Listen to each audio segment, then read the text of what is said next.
my wife was kicking me out of the house because there were too many miners. And then I found out about EOS, and that's really, I think, the next evolution in crypto. I mean, EOS started from community, and I think it should continue that way.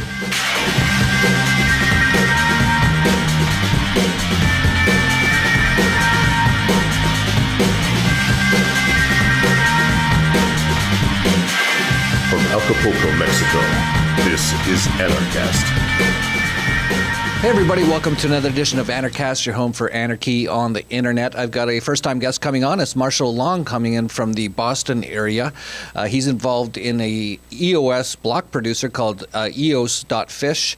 He also has been quite involved in the cryptocurrency space. He's been involved really since about 2010. He was quite involved in originally, a lot of the Bitcoin scaling sort of debates, and he was involved with something called Bitcoin Classic and talking about Bitcoin scaling a while ago. So he's very involved in the cryptocurrency space. So this could be another quite cryptocurrency focused edition. If you're not into cryptocurrencies whatsoever, this probably isn't for you. But you really should get into it because this is going to change the future. This is going to be the future. This is already changing things. This is going to change the whole world. So if for some reason you're not into it, I just don't understand why. I guess some people just don't care about the future or something. I don't know. But I think it's very interesting, of course, and that's why I've been covering it since 2011. So, Marshall, it's a pleasure to have you on. The first question I got to ask you, though, is how did you become an anarchist?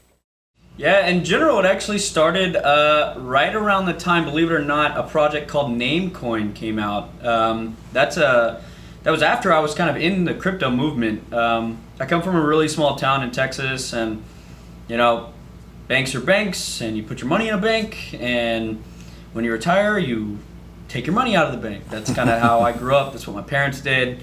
And right when I got into Bitcoin in 2010, that was my outlook on economics. However, just after I got into crypto, around 2011, a buddy of mine told me about Namecoin, which is a decentralized DNS system.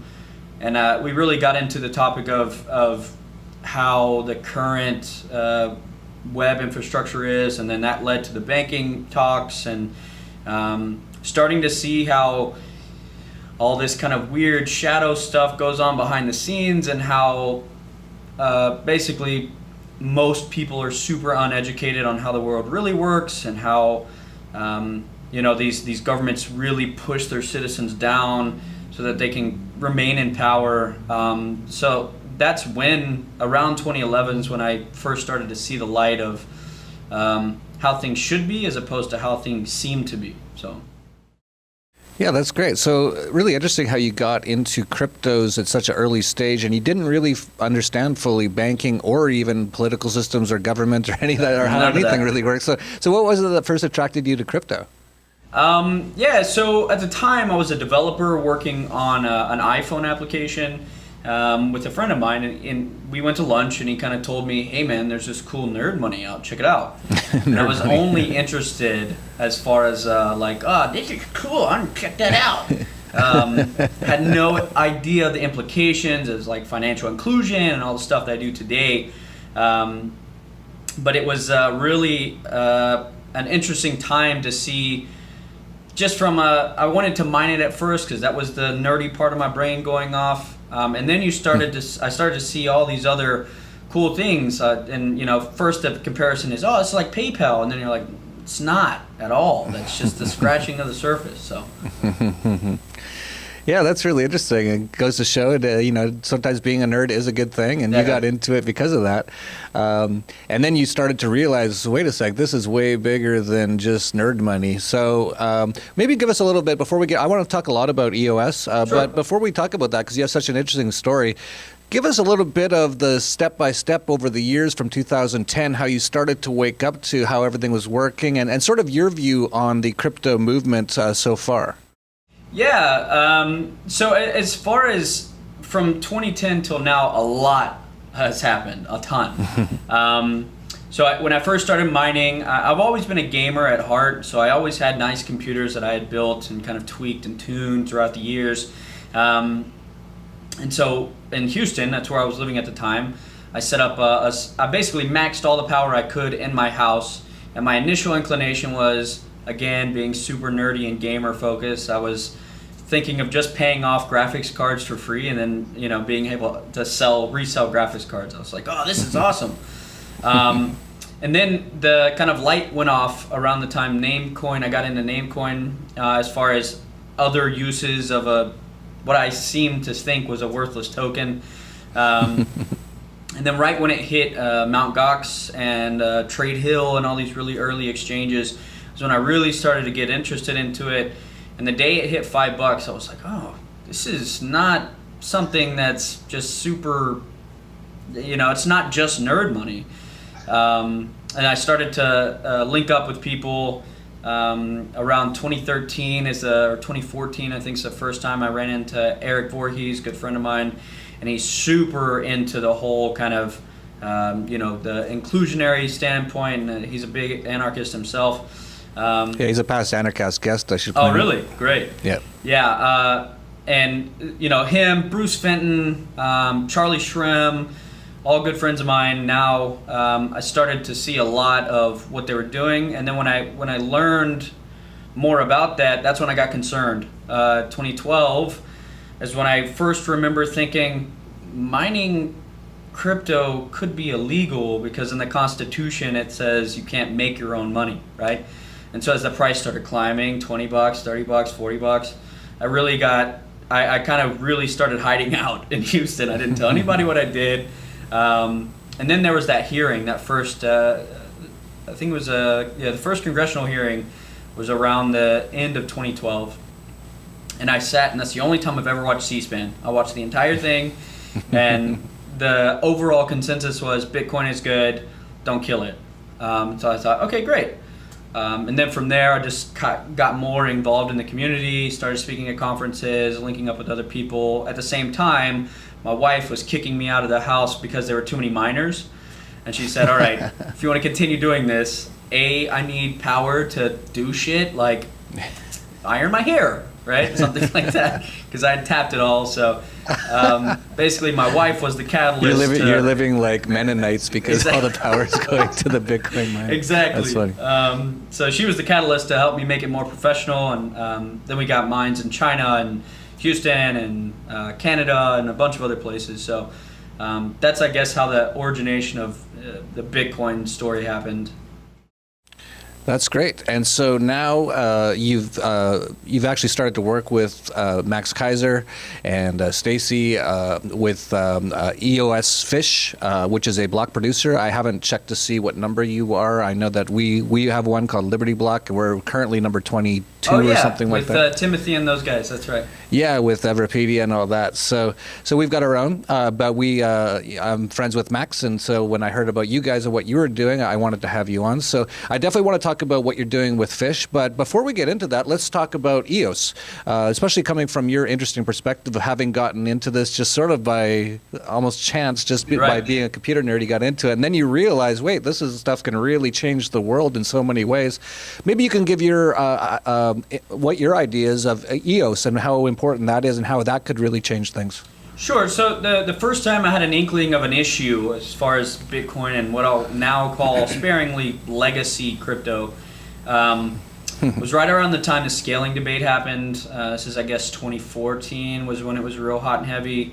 Satoshi Roundtable was really, I'm a founding member of Satoshi Roundtable, and there's a big conflict there, and there wasn't anything happening, no real innovation. Then I started a project called Bitcoin Classic. It was me, Gavin Andreessen, Jonathan Tumim, and a few other people, and that kind of grew and then died and now kind of got taken over by Bitcoin Cash. That's when I first started seeing issues with Bitcoin. Slow tech. I know it was built as a payment mechanism, and that's great, but it could have been so much more.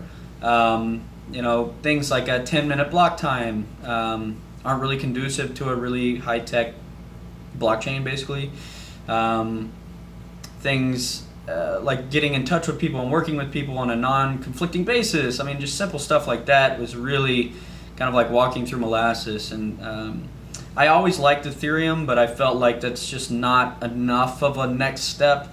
And then I found out about EOS. And that's really, I think, the next evolution in crypto as far as the tech being really fast, Also, a big issue I have with Ethereum is if you're building a project on top of Ethereum, like an ERC20 based token, you have no real chance to kind of talk to somebody about the blockchain that your whole project is riding on, right? So with EOS, all block producers are very public, very visible. So if you're writing to the ledger, there is contact info for your, basically the people who are running your infrastructure. You can call them or telegram them or talk to them and get information from them, so that if you want to build something or you need to make a few tweaks or whatever, there's a process to do that, and it's not just nameless miners operating, right? So me being a big miner myself, still in Bitcoin, Ethereum, and Monero,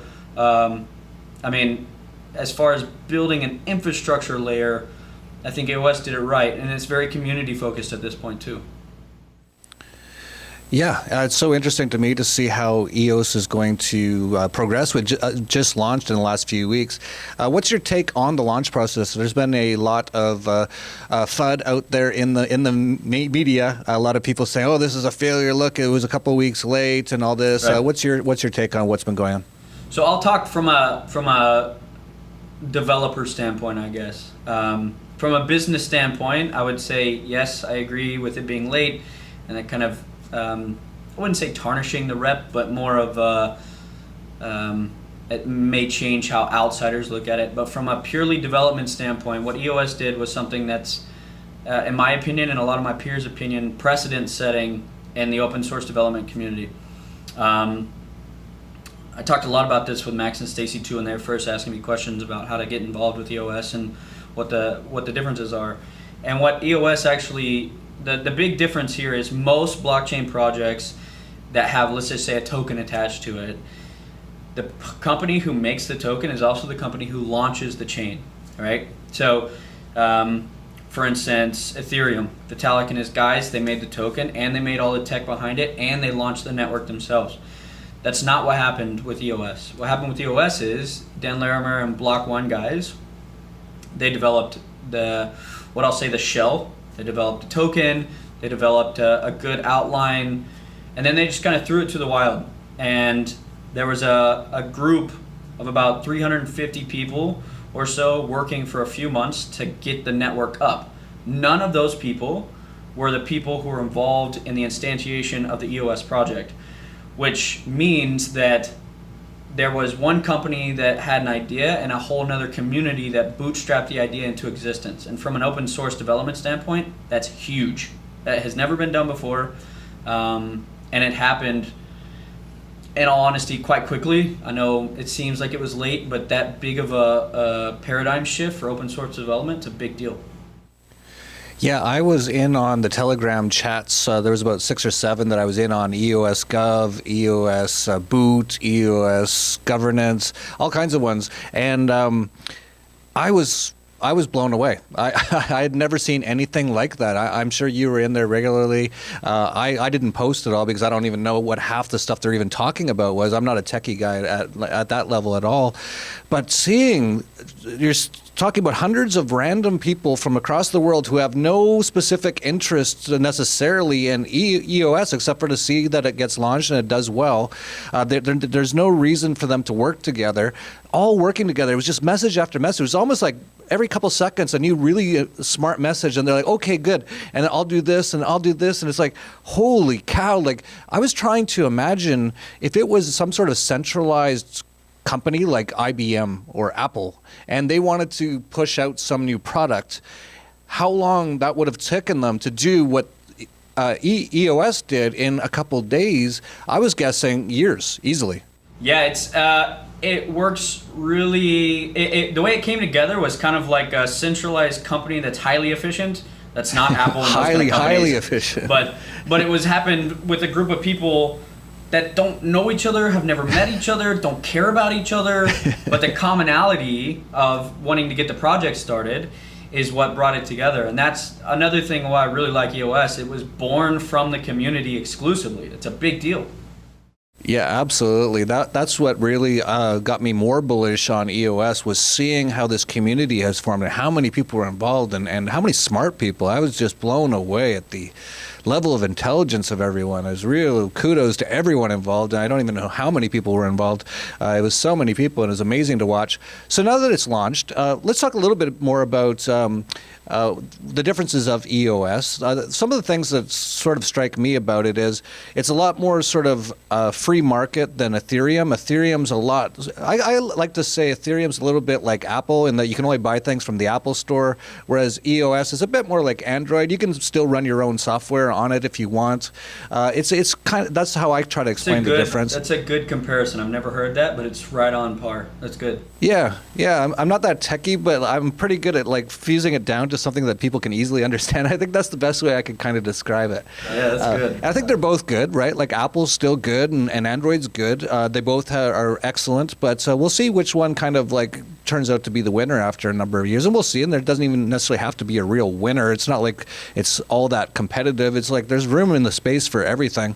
But they both have very different approaches. For example, I don't know how Ethereum's changing. I know it's changing a lot, and I think it's changing a lot more towards what EOS is they're well, I guess with their sharding and all this sort of stuff, they're trying to increase the speeds because they've obviously had these major problems with processing, whereas EOS says it can do hundreds of thousands, even possibly up to millions of transactions per second. So Ethereum's trying to get there right now. The other big one to me is that with Ethereum, you always have to have Ethereum to use as gas in a transaction as the end consumer.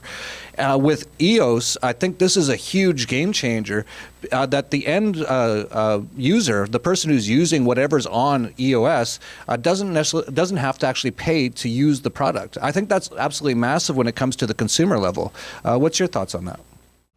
Yeah, so that's a good question that a lot of people pose me is a lot of people ask the question of why do block producers get paid? And I kind of tie your question with that answer. In order for that to happen, you have to have a really efficient system.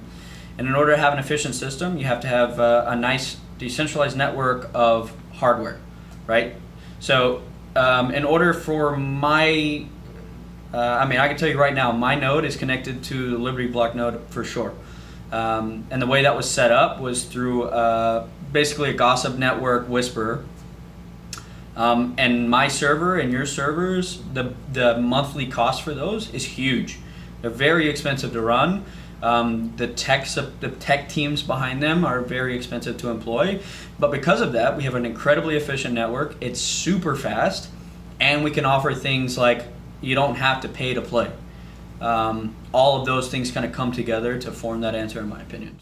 Yeah, absolutely. So I think what we could see here with EOS is a lot of the things that get formed on EOS really getting used a lot by the public, which is the key to a lot of these things actually becoming quite valuable and quite massive, is the public starting to use them. And as we've seen with Ethereum, and no knock on Ethereum, big Vitalik Buterin fan, I bought Ethereum and I recommended it at $2. No knock on it at all, but as you pointed out, it was kind of earlier one. So Dan Larimer had the at least the ability to look at Ethereum and say, okay, what can we improve on this? And now you can see Ethereum's making improvements as they go as well.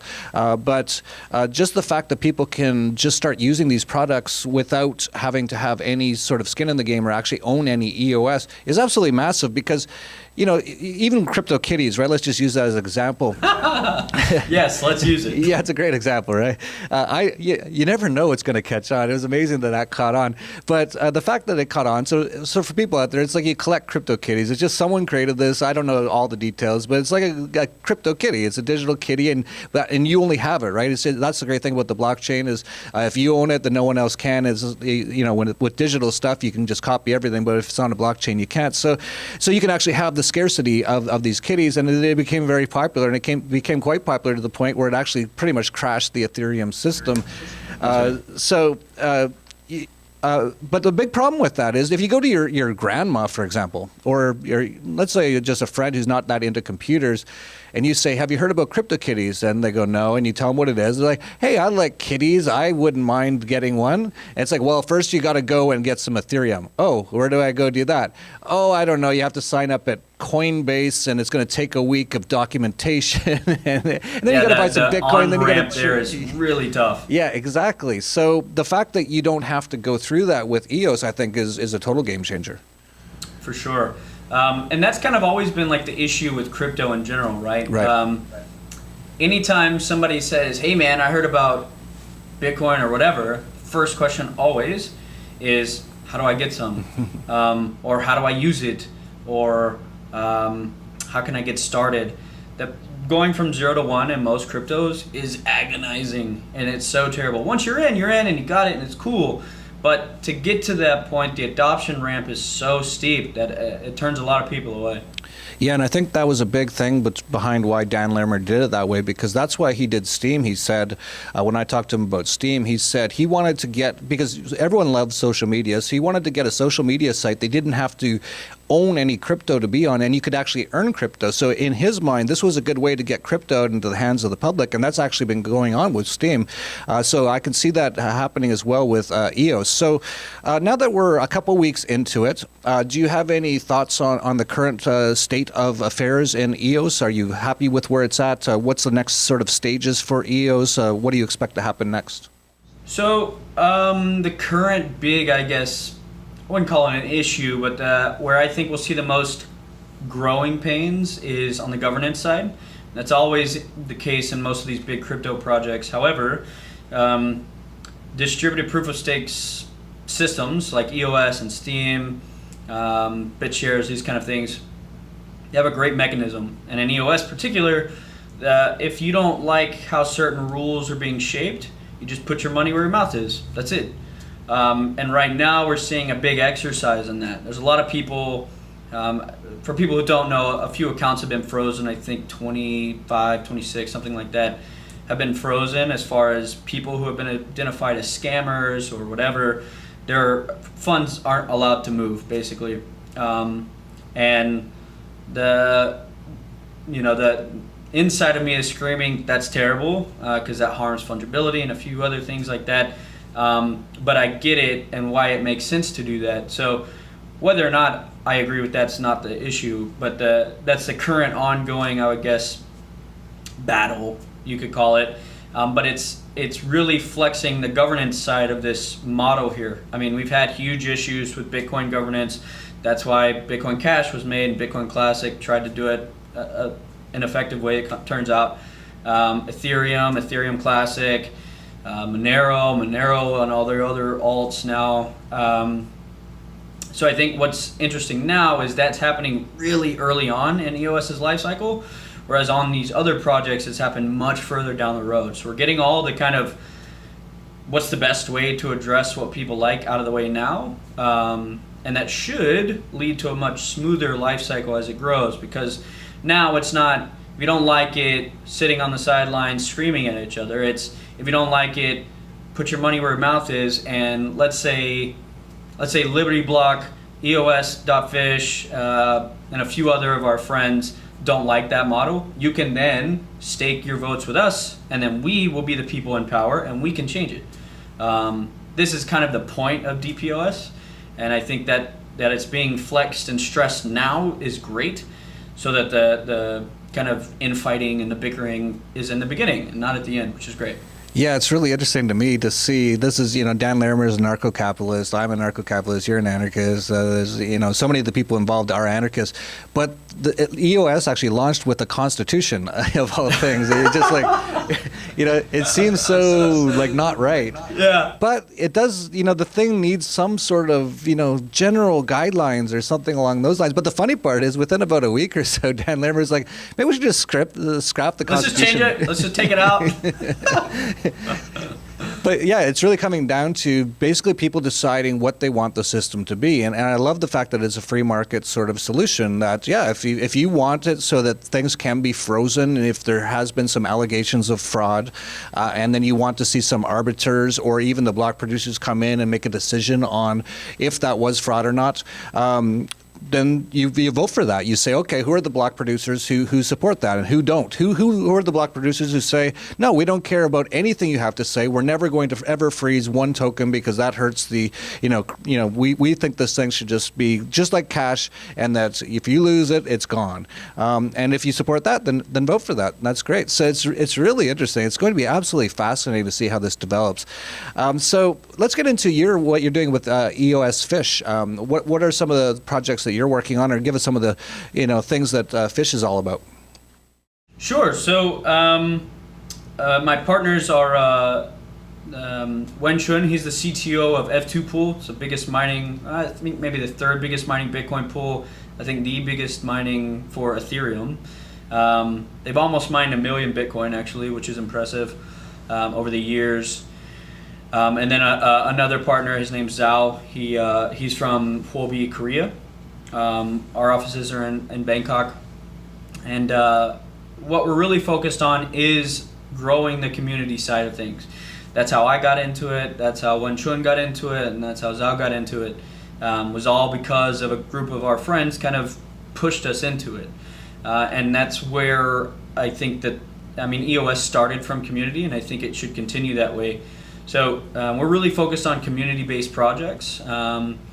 We just hired a bunch of new developers, and one of our big projects coming up is we're actually going to be starting to show people what EOS can do over Ethereum by making a EOS-based video game. There are some Ethereum-based video games, but this should be able to show you the strengths, basically Android versus iPhone, as you were saying, comparisons. So we're actually starting on that today. We've also got some other community-based tools. We have a hardware wallet solution coming that'll probably be towards the end of the year, and a software version similar to my Ethereum wallet. So those three things are what we're immediately interested in. Kind of showing people what EOS is great at, super fast confirmations, these kind of things that can really boost the development side of things, as well as community-based tools so you can actually use and operate your EOS the way you want to. That's great. So for people out there, if you want to vote, now voting is another little bit of a tricky thing. Actually, everything in EOS is kind of tricky because it's just launched from scratch just a few weeks ago. There's not many wallets. There's not many ways to vote that are easy. What would you recommend for voting? I used GreyMass the other day to vote. What do you recommend? GreyMass is a good choice. We also have a community tool that we've developed.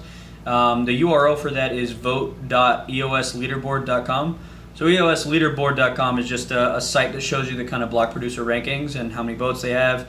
And we put a subdomain on that, vote.eosleaderboard.com. That's in conjunction with some of our friends at EOS Beijing, EOS Mediterranean guys, and a few other people. And that's a forked project from Liquid EOS. Those are the Bangkok guys. They helped us make a really cool downloadable client. So we don't like holding private keys. It's just not secure, and that's not what crypto's about. Crypto's about you holding your keys. So with that, you can download the client, and it's all running on your desktop, and it will kind of walk you through the best way to vote for people. And it's all running locally for you. It's not on my server. It's not on anybody else's server. So it's more secure than trying to figure out how to use these other tools like Scatter or whatever. So that's what we prefer. That's great. So we'll put the link to that down below. I've personally used GreyMass. I think also a good solution. Yeah, we'll try to put a link to that as well. I've just personally used that, so I know how well that works. That was quite easy to use. So if you go on there, you can just look for us. I know that Liberty Block, I'm just looking right now. Yeah, we're currently number 24. Where are you guys at? I think I see. I think we're probably like 30. Yeah, 31 right now. Okay. So it's under EOS.Fish Rocks. Is that the? That's it. That's the name. Okay.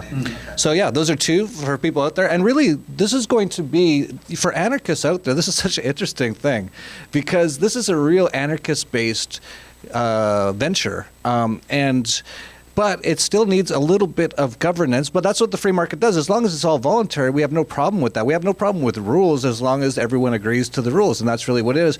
But in order to keep EOS really free market, you need to be involved. If you are involved on the system, if you own some EOS, you need to be voting for the people who you think have your best value, your values, your best interests in mind. And this voting is an ongoing thing. This is ongoing from day to day, from minute to minute, really. And really, it's a matter of getting out there and voting for the groups that you think you would like to see really kind of like leading the development of EOS. So, as you know from our conversation, EOS.Fish Rocks and Liberty Block are both very focused on the free market aspects of things. There's other people who aren't, just so you know. Like Marshall, you were in on some of the governance stuff, and I was seeing some comments in there that you could tell those people were not even close to being anarchists. They really didn't even get the concept of a free market, right? That's true. Yeah, so you saw that. So they're out there as well, and not to say that they're super bad people or anything, but they don't really get the free market aspects as much as we do. So if you want to see the free market aspects of EOS really blossom and really make sure that stays a big part of the system, then make sure that you vote for EOS.Fish Rocks and Liberty Block. Is there anything else, with EOS? Is there anything else you want to let people know? It's a bit of a state of confusion for a lot of people right now. They're like, well, where can I buy it? Is there a wallet? Maybe you can just give some basics to people out there if they're new to EOS on where they should get started. It's sort of that 0 to 1 sort of level again with people here. Right. So what I'll say is, if you are already kind of acclimated to crypto, what I would suggest is, I know there's a few exchanges that are working on voting tools. So I know Binance is working on one. They're a huge crypto exchange for those who aren't familiar. I think they're now in their 10th country. That's run by a good friend of mine, CZ. He's a great guy.